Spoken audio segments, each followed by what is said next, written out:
కళ్ళంగిర పండు తిందురా ఏం లేదురా ఎండలు బలం మండిపోతున్నాయి వదినా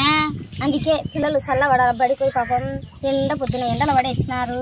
చిన్నోనికి వదినా పొద్దున కింద పడి దెబ్బ తగిలింది వదినా ఇంకా వాని కోసం సార్ ఏం చెప్పినా అంటే 2 రోజులు బువ్వ పెట్టాకమ్మా నీరసం అవుతుంది ఏంటి నీరు వచ్చాదని చెప్పినాడు వదినా అందుకే పండు తెచ్చిన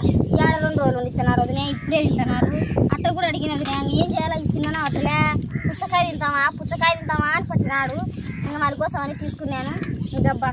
ఎండలు బలండా వదినా ఎట్లా వదినా ఎండలకు మా అన్న ఎట్టన్నాడు మా పిల్లలు ఎట్టన్నారు అదే నా కోడలు అల్లుడు నువ్వు చేనుకోవాకు వదినా ఎండలో నల్లగా అవుతావు ఉండేదే సోనాలకు ఉండవు ఉండేదా అనుకో ఇంకా నల్లగా అవుతావు సున్నికమ్మా నేనబ్బా అల్లరినా కొడుకురేనా మేమే అంటున్నాను ఇచ్చరే అబ్బాయి ఏం పిల్లలు వదినబ్బా చూడు ఎట్లా కొట్లాడి వెళ్తున్నారు అన్నట్టు మర్చిపోయిన వదినా నీ కోడలు రాలేదని నీ అల్లుడు అయితే